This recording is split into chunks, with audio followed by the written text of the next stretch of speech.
Alors, l'histoire d'Haïti est une histoire épique. C'est une histoire que tout homme noir devrait connaître pour la bonne et simple raison.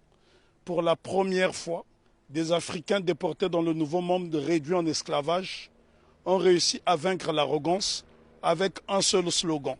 Couper tête, bouler caille, qui signifie couper les têtes, brûler les maisons.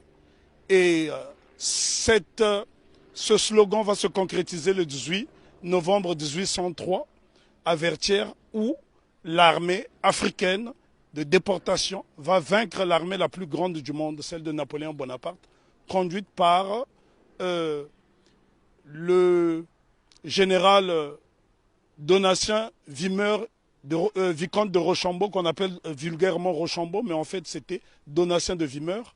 Et cet homme qui avait eu la prétention d'écraser la mouche se fera expulser manu militari d'Haïti.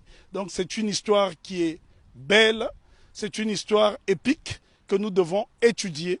Et il est nécessaire de faire des exposés sur Haïti, parce que si les gens étudiaient cette histoire, je pense que les Haïtiens gagneraient en respectabilité. Mais justement, pourquoi nous, Caribéens, nous avons une méconnaissance de l'histoire d'Haïti? C'est tout simplement parce que Haïti a montré le chemin de la dignité et de la liberté. Et donc, on a voulu faire d'Haïti une vitrine de pauvreté effrayante. Puisque aujourd'hui, lorsqu'on parle d'Haïti, on fait référence à la pauvreté, mais on oublie que Haïti a été la colonie française la plus prospère de la Caraïbe.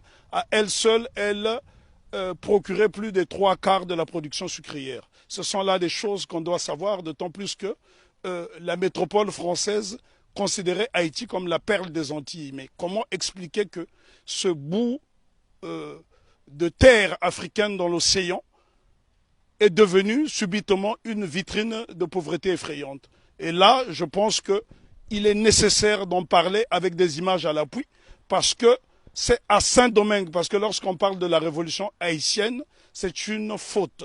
Il s'agit de la révolution de Saint-Domingue, puisque Haïti n'existe qu'à partir du 1er janvier 1804. Donc Haïti n'existe qu'à partir du 1er janvier 1804. Avant, donc, c'était la révolution de Saint-Domingue qui commence dans la nuit du 13 au 14 août 1791, où pour la première fois, des Africains vont créer une coalition dans le Nouveau Monde pour vaincre l'arrogance. Et ce jour-là, les Africains étaient, je parle bien des Africains parce qu'il s'agissait des hommes qui ont été déportés d'Afrique, qui parlaient encore des langues africaines et qui pratiquaient des cultes africains. On pourrait citer notamment Makandal qui a été capturé au Congo. On pourrait citer Biassou qui était également congolais. Mais ça a été une coalition. En fait, la cérémonie dite du bois caïman est considérée comme un pré-congrès panafricain. Ce que les gens ne savent pas dans la Caraïbe, d'ailleurs, il y a un problème de connexion, puisqu'il n'y a pas assez de bateaux pour faire cette connexion. Et si je pense qu'il y avait cette possibilité de se rendre dans différentes îles, le mépris des Haïtiens serait tombé à l'eau. Puisque la Guadeloupe a connu une période de liberté entre 1794 et 1802, mais c'est grâce justement aux Haïtiens. Une année auparavant, les Haïtiens se sont affranchis. Parce que souvent on dit qu'on a libéré les esclaves en Haïti. Les Haïtiens n'ont jamais été libérés. Ils se sont affranchis tout seuls avec la machette. Donc voilà pourquoi Non, mais les Haïtiens sont les premiers Africains déportés dans la Caraïbe qui ont brisé les chaînes de l'oppression. Nous devons savoir que Haïti a eu pour vocation de libérer toutes les nations opprimées. Ce qu'on ne dit pas assez souvent, lorsque la Grèce a été dominée par les Ottomans, au milieu du 19e siècle, ce sont les Haïtiens, sous la présidence de Jean-Pierre Boyer, qui ont libéré la Grèce. Et ce sont des choses qui n'apparaissent pas dans les manuels scolaires. Une autre information inédite, c'est grâce à la voix d'Haïti que l'État d'Israël a été créé en 1948. Donc ça, ce sont des choses que les gens doivent savoir. Haïti a été le pays le plus démocratique du monde, puisque toute personne qui arrivait sur le sol haïtien était considérée comme nègre. Donc tous les opprimés de la planète trouvaient refuge en Haïti. Et ce pays est devenu aujourd'hui une vitrine effrayante de la pauvreté. Je suis obligé d'insister sur le mot de vitrine parce qu'il a subi un blocus qu'aucune nation n'avait subi. Imaginez-vous qu'une petite île comme Haïti a été victime du syndicat des empires coloniaux qui était constitué du Danemark, de la France, de l'Espagne, de l'Angleterre, des États-Unis d'Amérique, de la Hollande, de la Suède, parce que toutes ces nations ne voulaient pas voir une nation indépendante nègre. Et souvent on dit de Haïti que ça a été la première république nègre. Non, Haïti n'a jamais été une première république nègre, ça a été un empire africain reconstitué, puisque l'empereur Jean-Jacques Dessalines va se faire couronner empereur Jacques Ier. Donc c'est la noblesse africaine. Attends. Ben, en tout cas, il y a beaucoup de choses à dire sur Haïti. Haïti est un modèle de fierté et de dignité. Ce sont les Haïtiens qui ont montré à la race noire tout entière ce que c'est que la dignité. Pour la bonne et simple raison, c'est en 1993 ans après la révolution de Saint-Domingue, celle-ci va inspirer les Éthiopiens qui vont être conseillés par un digne fils d'Haïti du nom de Benito Sylvain, qui sera élevé au titre de jazz match par l'empereur Ménélique II. Lorsqu'on parle de la bataille d'Adoua, ce qu'on oublie de mentionner, c'est que l'empereur Ménélique II, qui a mis fin à l'impérialisme sur le continent africain, en tout cas c'est lui qui a signé l'acte de décès de l'impérialisme sur le continent africain le 1er mars 1896, 93 ans après la révolution de Saint-Domingue, c'est un Haïtien du nom de Benito Sylvain qui le conseille. Donc ce sont des choses à savoir et à intégrer. Je souffre de voir que les Haïtiens sont la risée du monde dans la Caraïbe, alors qu'ils sont ceux qui nous ont montré la voie de la rédemption. Donc respect, big respect à Haïti. En tout cas, je me sens haïtien. Moi aussi. Alors pourquoi justement nous tout près comme ça d'Haïti, on a cette méconnaissance de l'histoire? C'est tout simplement parce qu'on a isolé la Guadeloupe et la Martinique pour ne pas que l'exemple d'Haïti fasse tache d'huile dans la Caraïbe. Voilà la crainte. Parce que Haïti a été une nation prospère. Il faut visiter Haïti pour se rendre compte. Lorsque vous voyez Haïti, Haïti est avant tout le symbole du panafricanisme, puisque le second chef d'État d'Haïti, c'est l'empereur, plutôt le roi Henri Christophe, qui était originaire de Grenade. Donc Haïti a eu pour chef d'État un homme de la Grenade et qui a été l'un des principaux bâtisseurs, qui a créé le palais de la Monnaie, qui a bâti 15 châteaux, qui a bâti 4 forteresses, notamment la citadelle Henri, qui est le plus grand fort des Amériques. Et ce bâtiment est tellement beau qu'il faut le voir depuis le ciel pour en apprécier, l'ouvrage d'art que c'est. Parce que n'oubliez pas que deux édifices essentiellement ont défié le temps. La citadelle Henri et le palais de Sans Souci, qui avait 365 portes et fenêtres. Ça veut dire que le roi Henri Christophe pouvait se permettre d'ouvrir une porte, une fenêtre par jour pendant toute l'année. Et c'est pour vous dire à quel point, et les architectes étaient tous noirs. Si vous allez par exemple dans la ville de Kenskoff, vous trouverez le fort Alexandre et le fort Jacques qui sont reliés par un tunnel, et c'est à 1200 mètres d'altitude. La question qu'on doit se poser, comment les Africains déportés à Saint-Domingue ont pu construire ces édifices qui ont défié le temps? Aujourd'hui, lorsque vous voyez un cyclone dans la Caraïbe, il suffit d'un petit cyclone pour que les maisons s'envolent, alors que les Africains ont fait exploser leur génie pendant la période de captivité. Bien que les Haïtiens se sont affranchis dès 1793, parce qu'il ne faut pas croire à ce que les historiens disent en faisant croire que les Haïtiens étaient libérés. Non.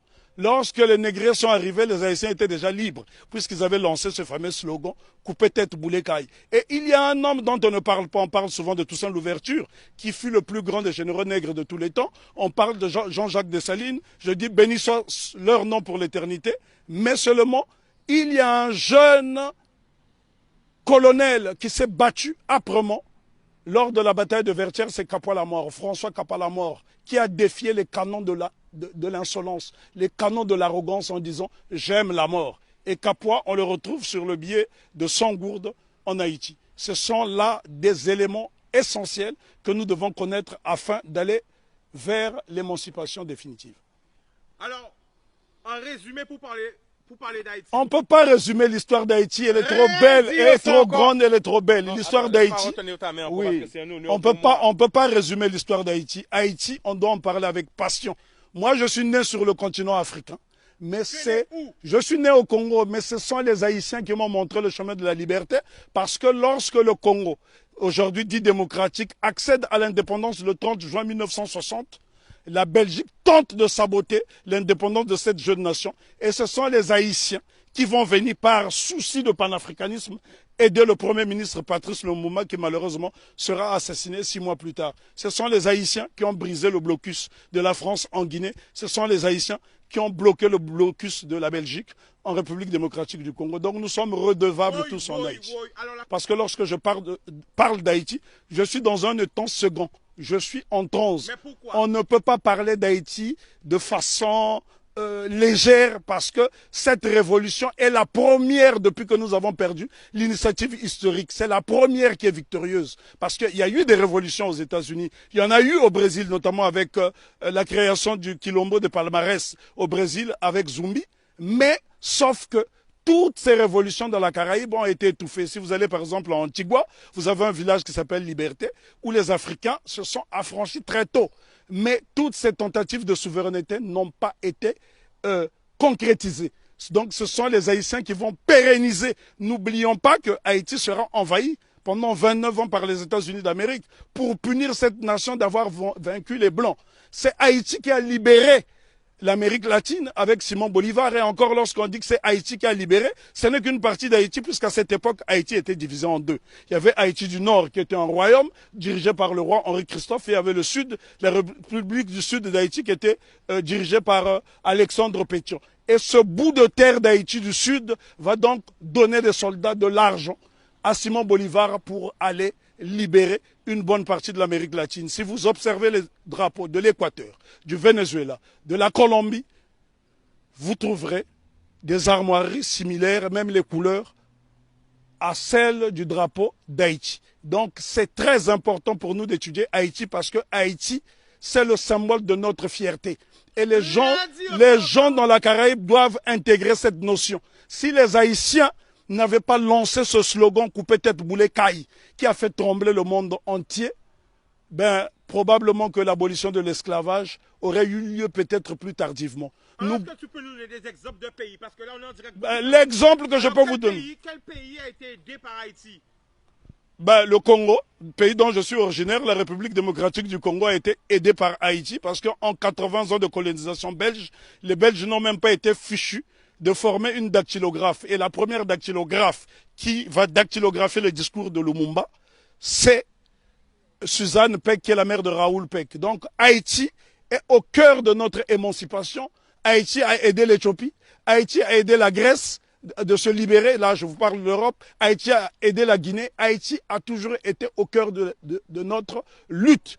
L'exemple le plus simple, lorsque vous arrivez à Cuba, sur les bords du Malecón, vous trouverez un grand monument qui est dédié à Antonio Maceo. Très peu de gens connaissent ce héros qu'on appelait à l'époque le Tito de bronze. Lui-même qui est le véritable père de l'indépendance de Cuba. On vous parle souvent de José Marti, mais en vérité le père de l'indépendance de Cuba, celui qui a lancé les hostilités contre les Espagnols, c'est Antonio Maceo. Lui-même a été formé en Haïti. Donc Haïti, si vous allez à Cuba, les Haïtiens sont très respectés. Il y a des localités entières où on trouve des Haïtiens.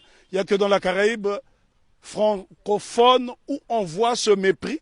La raison est que Haïti a vaincu le maître. Et quand on a vaincu le maître, les serviteurs finissent par avoir la haine de celui qui a vaincu le maître. Parce qu'on ne peut pas comprendre que les Haïtiens et les Guadeloupéens ont le même patrimoine génétique et que ces mêmes frères et sœurs de cette partie de la Caraïbe puissent avoir du mépris pour les Haïtiens. Les Haïtiens sont ceux-là qui incarnent la noblesse. Lorsqu'on parle de la pyramide, ceux qui sont au sommet de la pyramide, ce sont les Haïtiens et puis les Éthiopiens parce qu'ils ont été des nations invincibles. Imaginez-vous que les Haïtiens ont combattu une armée motorisée rien qu'avec des armes rudimentaires. Au point où Maitland, gouverneur britannique de la Jamaïque, viendra supplier Toussaint Louverture de lui remettre un bateau. Haïti avait l'une des armées les plus puissantes d'Amérique. Et c'est un Haïtien du nom de Jean-Baptiste Pointe du Sable qui crée la ville de Chicago, qui est l'une des plus grandes villes des États-Unis d'Amérique. Donc Jean-Baptiste Pointe du Sable, un nègre d'Haïti. Et lorsque vous arrivez dans la ville de Chicago, vous trouverez son buste à l'entrée de la ville. Si les Américains reconnaissent les Haïtiens comme étant des précurseurs, et d'ailleurs je voudrais ici ajouter une information que la plupart des gens ignorent, Si la Louisiane a été vendue aux États-Unis d'Amérique, ce n'est que la conséquence de la bataille de Vertières. Parce que Napoléon Bonaparte avait peur qu'il y ait une contagion en Louisiane. Voilà pourquoi la Louisiane sera vendue aux États-Unis d'Amérique, ce qui lui permettra de doubler sa superficie. Donc ce sont les Haïtiens qui ont permis aux États-Unis d'Amérique d'avoir une grande superficie. Et on ne remerciera jamais assez Haïti d'incarner cette résistance. Pourquoi Haïti est-on détesté? Pourquoi les Haïtiens sont haïs par les siens? Pour la bonne et simple raison que cette nation incarne l'Afrique dans la Caraïbe. Or, que lorsque les négriers déportent les Africains ici dans le Nouveau Monde, le but c'est de les désafricaniser. Et Haïti s'affirme et affirme son africanité à travers le vaudou, qui est un culte africain. Ils ont dit bye bye à la Vierge Marie et ils ont célébré les orishas, ils ont célébré toutes sortes de divinités africaines parce que dans le vaudou haïtien, vous trouverez des dignités Congo qui proviennent du Kingunza et bien d'autres cultes. Donc Haïti, c'est l'incarnation de l'Afrique dans la Caraïbe. Et l'Afrique a été tellement diabolisée qu'en tant que fils d'Afrique, je suis obligé de venir dans la Caraïbe justement pour lui faire la toilette. Le 1er janvier 1804, date de la célébration de l'indépendance de Haïti, il y a un événement qu'on devrait associer à cette date. C'est la fête de la soupe. La soupe de l'indépendance. Qu'est-ce que la soupe de l'indépendance? Haïti fait face à un blocus décidé par le syndicat des empires coloniaux. L'impératrice Marie-Claire Bonheur Félicité, femme de Jean-Jacques Dessalines, décide de créer la soupe de l'indépendance avec des ingrédients dont elle détenait seul le secret. Ces ingrédients permettaient aux Haïtiens qui, pendant la période de famine, de résister et de ne pas perdre des calories. Donc ça, ce sont des choses à savoir. Il y a un savoir scientifique en Haïti qui étonne encore le monde. C'est en Haïti que les Africains ont produit les plus beaux édifices depuis la chute de l'Égypte. Je répète, c'est sur la terre sacrée d'Haïti que les Africains ont réalisé les plus beaux édifices depuis la chute de l'Égypte. Pourquoi nous a formaté, je dirais plutôt, à avoir peur du vaudou? Pour la bonne et simple raison, parce que les cultes africains ne sont pas prosélytes. Et ces cultes ont permis justement aux marrons de résister et les cultes africains ont survécu dans toute la Caraïbe, pas seulement en Haïti. Si vous allez par exemple en Jamaïque, il y a le Pacomania, c'est un culte typiquement africain. Allez en Dominique, vous trouverez ces cultes africains. Le problème est que les gens ne s'intéressent pas à ces cultes. Lorsque vous voyez par exemple le Grappa à Congo qui sera célébré après-demain à Cap-Esther par la famille Massembo, ce sont des postes de résistance africaine dans la Caraïbe. Et dire simplement à mes frères et sœurs de la Caraïbe que n'ayez pas peur d'Haïti, faites-en une source parce que l'eau qui provient de la source haïtienne est intarissable et cette eau est tellement limpide qu'elle nous permettra d'avoir une vision claire et nette. Nous ne pouvons pas juger Haïti à travers des lunettes du négrier. Sinon, on finira par avoir un regard étriqué. Jugeons Haïti à travers nos propres lunettes.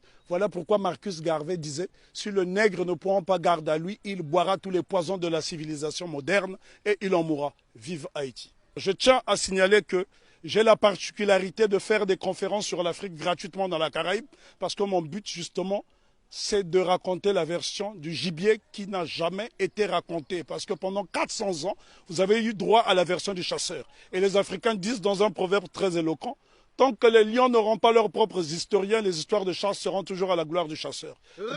Donc je suis là en tant que gibier pour vous apporter la version solide de l'Afrique.